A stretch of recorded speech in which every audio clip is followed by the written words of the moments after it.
안녕하십니까. 2022년 9월 3일 토요일입니다. 코패스 동반자 채널에서 오늘은 수리온 저공 호버링 중 2대 충돌, 한 대는 착지 중 넘어져, 또 한 가지 소식은 호주 장갑차 사업 300대로 줄였다더니, 이런 주제로 말씀을 드리도록 하겠습니다. 맨 처음에 언론에 보도된 내용은 한미 훈련 중에 수리온 헬기 2대 충돌, 이런 기사가 떴습니다. 그래서 놀랐죠. 헬기 2대가 충돌해서 추락했다 하면은 많은 인원이 또 피해를 보게 될 텐데, 걱정을 했는데 속보가 올라오더니 한미 훈련이 아니라 헬기 로프 하강 훈련을 하던 중에 2대가 부딪혔다는 겁니다. 밀매분들은 헬기 로프 하강 훈련하면은 다 아실 겁니다.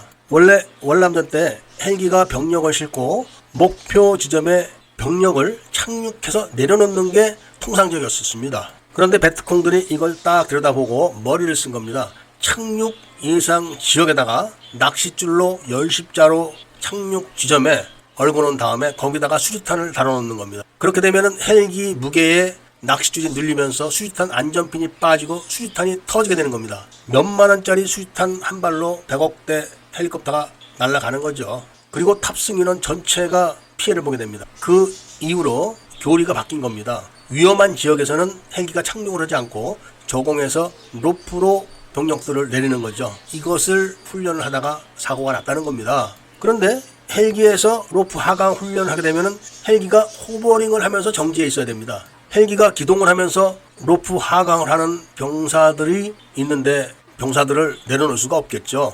그래서 영상이나 뉴스 같은 데서 그런 훈련을 하시는 장면을 보셨겠지만, 일단 헬기에서 로프 하강 훈련하게 되면 호버링을 합니다. 그런데 포천 훈련장에서 2대가 그런 훈련을 했는데 호버링 상태에서 부딪혔다는 겁니다. 당연히 10m 높이에서 충돌했으니까 급히 비상 착륙을 했는데, 한 대는 제대로 착륙을 했고 한 대는 착륙하는 과정에서 착지를 한 다음에 넘어졌습니다. 그래서 병사 한 명이 머리가 찢어졌다는 겁니다.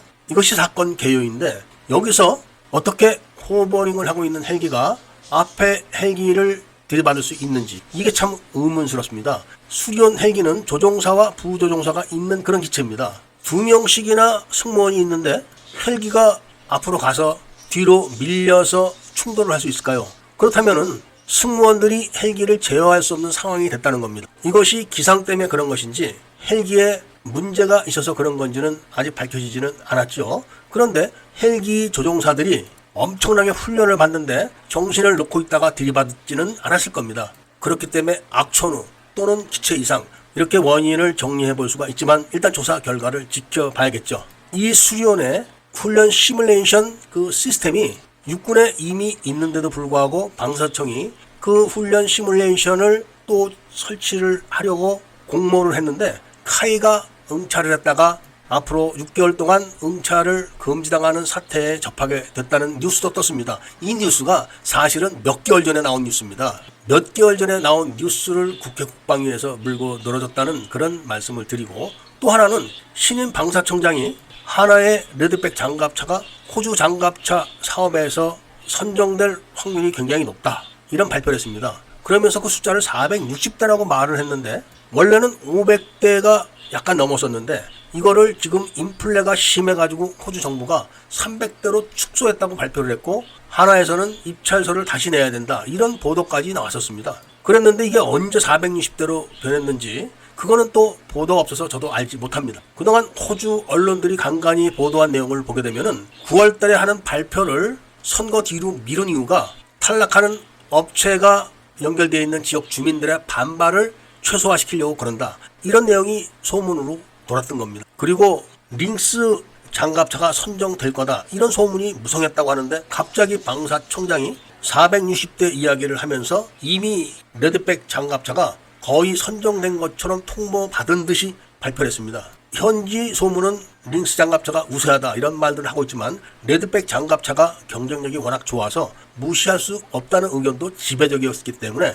호주 정부의 발표를 보기 전까지는 믿을 수가 없었습니다. 그런데 갑자기 신임 방사청장이 460대 운운, 이렇게 발표를 하는 거 보고 아, 이거 문제가 있구나, 이런 생각을 안 할 수가 없게 됐습니다. 사업 축소를 안 했다면 500대가 좀 넘어야 되고, 사업 축소를 했다면 300대가 돼야 되는 겁니다. 그런데 460대가 갑자기 왜 튀어나오게 된 건지, 의문점이 많습니다. 그래서 이 두 사건에 대한 후속 보도를 계속 확인해서 시청자 여러분들께 확실하게 그 진부를 알려드릴 것을 약속드리면서 오늘 이야기를 마치고자 합니다. 그리고 끝으로 폴란드가 유럽연합의 자금 지원이 끊겨서 독일에 1752조 원의 2차 대전 배상금을 청구했다는 소식이 들어왔다는 말씀도 전해드리면서 애국 시민들과 밀매분들의 구독을 꼭 해주실 것을 요청드리고 좋아요와 알림 설정도 부탁드리면서 이야기를 들어주신 데 대해서 감사드립니다.